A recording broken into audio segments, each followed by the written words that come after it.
Me encanta dibujar personajes y en lo particular siento que este me quedó muy bien. Los colores están súper brillantes, aún así, a pesar de que lo hice encima de una botella de un spray de aerosol. Como pueden ver aquí, cogí uno de mis sprays de aerosol que tenía vacío y le di una capa de pintura, buscando ¿no? el tono o el fondo que quería para este personaje. Lo dibujé como hay que hacerlo en todos los dibujos, por supuesto, y fui dándole capas de azules, precisamente porque el personaje es azul. Entonces esta sería la capa que lo definiría como el cuerpo, para entonces después empezar a darle los brillos, los tonos y las cosas, para darle la apariencia, ¿no? Y la textura de lo que son los pelos del Sonic, que él es un personaje súper peludo y rápido también, por cierto.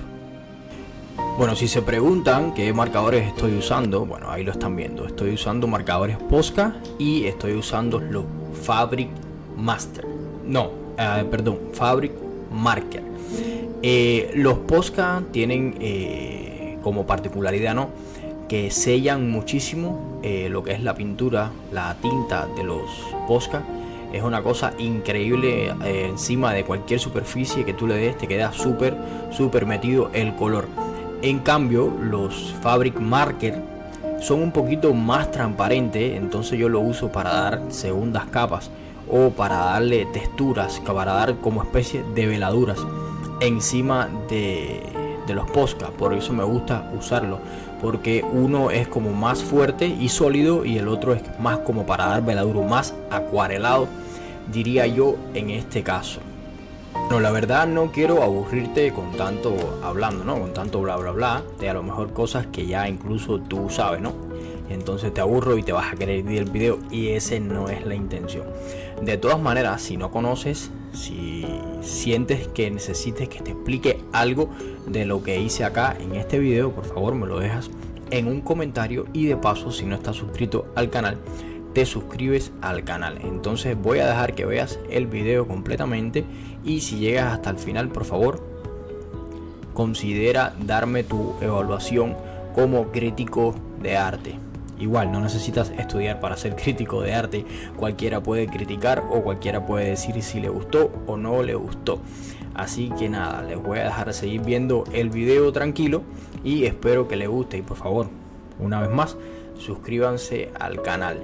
Si quieren algún comentario, me pueden dejar ahí. Si quieren que le dibuje algo en particular para el canal, igual me estarían ayudándome, dándome ese tipo de contenido, o sea, dándome contenido para yo poder seguir haciendo cositas en el canal. Entonces nada, los dejo con el video.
Y aquí tienen el resultado final. Espero que les guste, que les haya gustado el video, que lo hayan disfrutado muchísimo. Y nada, nos vemos en un próximo video.